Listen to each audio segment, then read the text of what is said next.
Shalom and welcome to Mitzvah Torah. This year is entitled Dealing with Infertility and Other Halachic Challenges, Part 2.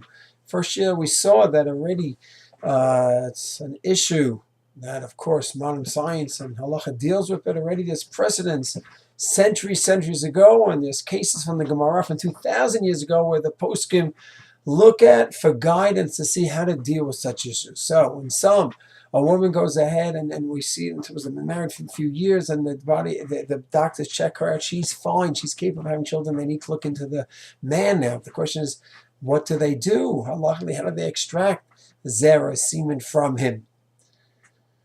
So it's amazing to see how the poskim deal with this, and what a sensitive topic. On the one hand, shechava zera levatala, wasting the seed, is such a serious violation. On the other hand, having children is such a serious mitzvah. Not only is it a mitzvah, it's the psychological health of the couple to be able to have children, not just for the mitzvah, but even if they feel mitzvah boy to go, they want to have more children. This is such a crucial part of Jews' lives. And the poskim are grappling with the serious violation, shechva zera levatala, wasting seed, and with the desire to have a family. And then, of course, the big question is, what do you mean wasting seed? Who's wasting seed?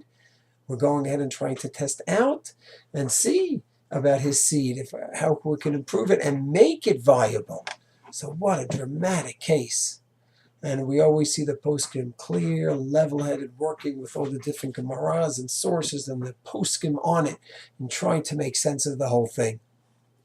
So there is a precedent already in Yevamos Ayin Vav, Amid Aleph, where they had to test someone to see his Kavshavcha if he could join the Jewish nation. Is he able to go ahead and produce seed properly? And now the Gemara talks about ways that they tested that back then, 2,000 years ago. And then the question is, can we go ahead and take that as a precedent for today, where we want to go ahead and somehow extract the seed from the man? So on the one hand, for the sake of Pru U'rvu to have children, on the other hand, we have to avoid shechva zera levatala. So there are those that say there's no way it ever could be directly done. That's an absolute violation that cannot be overridden anywhere. If Moshe Feinstein holds that way, that there's no way that man could go ahead and remove the seed from himself. That's shechva zera levatala. It's an issa d'oraisa according to Rav Moshe. There's nothing to talk about. We have to figure out other ways. Maybe they can have relations, and then he can bring the zera out into a cup or something like that. But there's no way he could do it in another way. Or if there's a way that the surgery, the doctors could take it out that way, somehow or another. And the other posts can explore the possibilities. Minchas Elazar says this whole topic, there's nothing to talk about. They're going to go ahead and try to somehow extract zera from him, and what? The doctors are going to really figure out what they're going to do. It's a shot in the dark. Poskim today say Minchas Elazar lived 100 years ago, and at that point it was a shot in the dark. And then it's going to end up being zera levatala, just wasting his seed. 2018, it's a different reality medically. And now we can go ahead and take that seed and make it viable and figure out what the problem is and go ahead and Yitzhak Hashem fix the problem.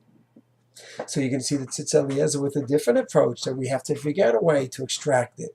On the one hand, for the sake of Pru U'rvu, on the other hand, making sure we don't violate shechva zera levatala. And figure out different ways that it can be done. And then we have our Shalom Zaman Orbach. And then Nishmat Avraham quoted Simon Chav Gimel.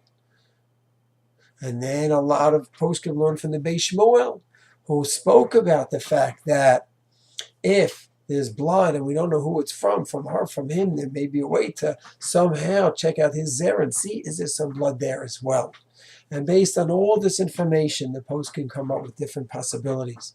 Maybe the couple can have relations and somehow the zera can be taken out from there, either from the woman or somehow from the man before the zera comes out from him. Maybe you can put it to store it somehow.